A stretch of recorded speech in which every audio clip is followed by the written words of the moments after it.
సింహాచలం దేవస్థానంలో జరిగినటువంటి ఘటన చాలా తీవ్రమైనటువంటి దుర్ఘటన. 7 ఈ దుర్ఘటనలో చనిపోయారు. ఈ దుర్ఘటనకు కారణం రాష్ట్రంలో కూటమి ప్రభుత్వం అనేటువంటిది మేము భావిస్తూ ఉన్నాము. కూటమి ప్రభుత్వం తగిన చర్యలు తీసుకున్నట్లయితే, ముందస్తుగా తగిన ఏర్పాట్లు చేసున్నట్లయితే, పకడ్బందీగమైనటువంటి భక్తులకి భద్రతా చర్యలు కల్పించినట్లయితే ఈ ఘటన చోటు చేసుకునేది కాదు. 7 బలయ్యేటటువంటి వాళ్ళు కాదు. ఇది రాష్ట్ర ప్రభుత్వం యొక్క నిర్లక్ష్యం వల్ల జరిగిందనేటువంటి మేము భావిస్తూ ఉన్నాం. గోడ కూలింది, అది క్యూ లైన్. భక్తులు దర్శనానికి వెళ్ళేటటువంటి క్యూ లైన్ ఎలా కూలింది, అది ఇటీవలే కట్టారంటున్నారు. ఆ కట్టినటువంటి ఆయన కూడా కూటమికి సంబంధించినటువంటి కాంట్రాక్టర్ అని అంటున్నారు. అంత నాణ్యత లేకుండా ఎలా కట్టారని నేను అడుగుతున్నాను. అలాగే ఇప్పుడు వర్షం వచ్చింది కాబట్టి కూలింది అంటున్నారు. విశాఖపట్నంలో ఇన్ని లక్షల ఇళ్ళు ఉండగితే ఎక్కడా ఒక ఇటుక కూడా కూలకుండా సింహాచలంలో ఇటీవల కట్టినటువంటి క్యూ లైన్ యొక్క గోడ ఎందుకు కూలిందని నేను అడుగుతూ ఉన్నాను.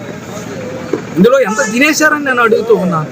అంటే భక్తుల ప్రాణాల కన్నా కాంట్రాక్టర్ల యొక్క ప్రయోజనాలే ఎంచుకునేటటువంటి చేస్తున్నారని నేను అడుగుతూ ఉన్నాను.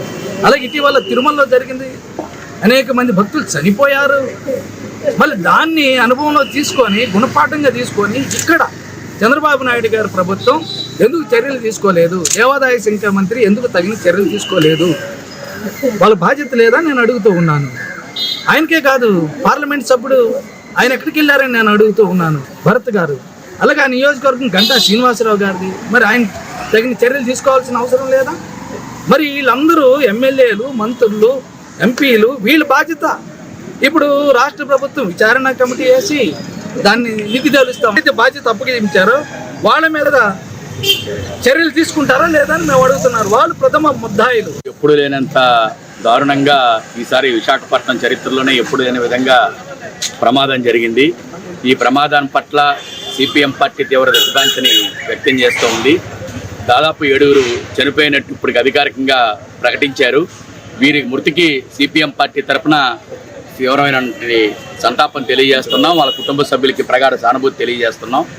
ఇటువంటివి గతంలో చాలాసార్లు ఈ మధ్యకాలంలో పునరావృతం అవుతున్నా దానికి కావలసినటువంటి జాగ్రత్తలు, చట్టపరంగా తీసుకోవాల్సినటువంటి భద్రతా చర్యలు ఇవన్నీ పాటించకపోవడమే ఇటువంటి ప్రమాదాలకు దారితీస్తుందనేది అనిపిస్తూ ఉంది.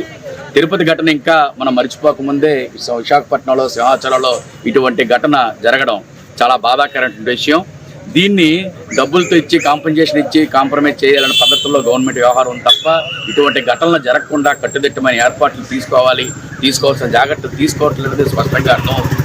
మన గత వారం రోజుల నుంచి పేపర్లు కానీ మీడియాలు కానీ చూస్తూ ఉంటే మొత్తం అన్ని ఏర్పాట్లు చేసాం, పకడ్బందీగా ఏర్పాట్లన్నీ జరిగాయి, ఏ ఇబ్బంది లేదు. భక్తులకి మంచినీళ్ళు, వసతి, అలాగే మొత్తం మెడికల్ అన్ని రకాల ఏర్పాట్లు చేశామని చెప్పుకొస్తున్నారు.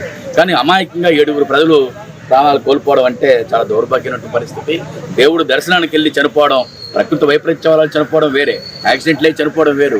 దర్శనంకి వెళ్ళి అక్కడ క్యూ లైన్లో కొత్తగా నిర్మించిన గోడ పడిపోయి చనిపోవడం అంటే ఎంతకంటే బాధాకరం మరొకటి లేదు. అంటే ఈ పనులు ఎంత నాణ్యతా లోపంగా ఉన్నాయా అనేది స్పష్టంగా అర్థమవుతుంది.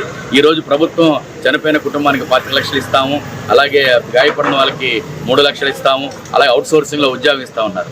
మేము కోరుతున్నది చనిపోయిన కుటుంబానికి ₹1 నష్టం తక్కువ లేకుండా ఇవ్వాలి.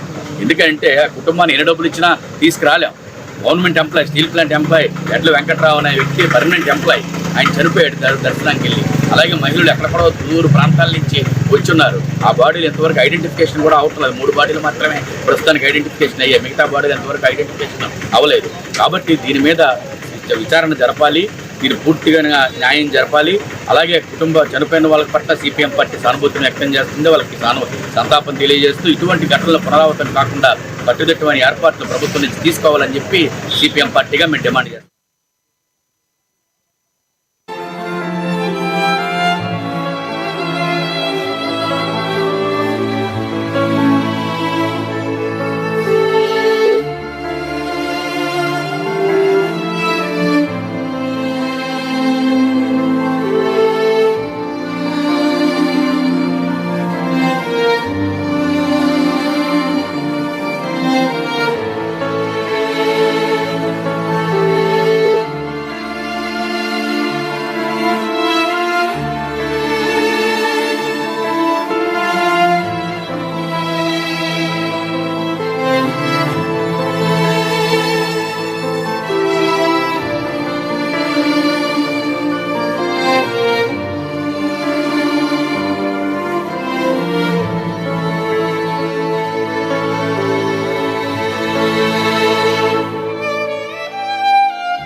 ఇక ఈ ఘటనపై బీజేపీ నేత పరశురాంతో మా ప్రతినిధి సత్యనారాయణ ఫేస్ టు ఫేస్. సింహాచలంలో దుర్ఘటన అయితే జరిగింది. 8 మంది అయితే మృతి చెందడం జరిగింది. మనతో పాటు బీజేపీ అధ్యక్షులు పరశురాం గారు అయితే ఉన్నారు. వారి మాటలు అడిగి తెలుసుకున్నాం. సార్, సింహాచలం ఉత్తరాంధ్ర ఆరాధ్యంగా లక్షల్లో జనాభా వస్తూ ఉంటారు. అలాంటి పరిస్థితుల్లో ఇలాంటి సంఘటన జరగడంపై మీరు ఏ విధంగా స్పందిస్తున్నారు? హిందూ ధర్మానికి మనకు పెద్దపీట వేస్తారు మన వాళ్ళు, కానీ ఇలాంటి సంఘటన రాత్రి గోడ కూలిపోయి 8 మంది మృతి చెందారు. దీని మీద మీరు ఏం చెప్తారు?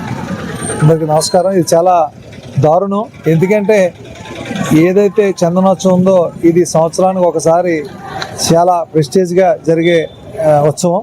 ఇటువంటి ఉత్సవానికి 20 రోజుల ముందు గోడ కట్టి దాన్ని సరిగ్గా క్యూర్ చేయకుండా, నాణ్యత లేకుండా కన్స్ట్రక్ట్ చేయడం అనేది చాలా దారుణం. ఎందుకంటే కొన్ని వేల మంది భక్తులు ఈరోజు రావడం జరుగుతుంది.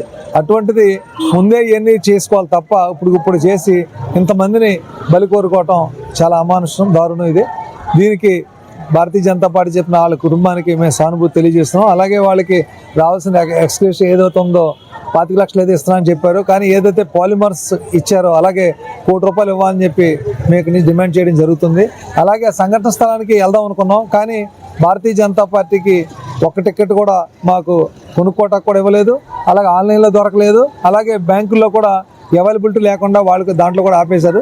దానివల్ల మేము టికెట్ కూడా తీసుకుని ఇప్పుడు పైకి వెళ్ళలేని స్టేజ్లో ఉన్నాం. ఇప్పుడు వెళ్దాం అనుకుంటున్నాం. మరి గవర్నమెంట్ పోలీస్ డిపార్ట్మెంట్ వాళ్ళు పైకి అలౌ చేస్తే వెళ్ళి ఆ సంఘటన స్థానానికి వెళ్ళి అదన్నీ కూడా చూస్తాం. యాక్చువల్లీ ఈ కన్స్ట్రక్షన్ అంతా కూడా సెంట్రల్ గవర్నమెంట్ ఉన్న ప్రసాదం స్కీమ్ ద్వారా 54 కోట్లు సుమారు ఇవ్వడం జరిగింది.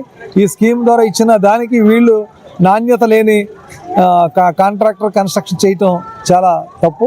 సో దీన్ని ఖండిస్తున్నాం. దీని మీద విచారణ చేయమని చెప్పి కేంద్ర ప్రభుత్వానికి కూడా తెలియజేస్తాం. అలాగే కూటమిలో ఉన్న రాష్ట్ర ప్రభుత్వానికి, కేంద్ర ప్రభుత్వానికి దీని మీద నివేదిక తీసుకోవాల్సిందిగా కోరుతున్నాం. చూశారు కదండి, భారతీయ జనతా పార్టీ వారికి అయితే కనుక అక్కడ టికెట్ల సౌకర్యం కూడా కలగకపోవడంతో అక్కడికి వెళ్ళి భక్తుల్ని అయితే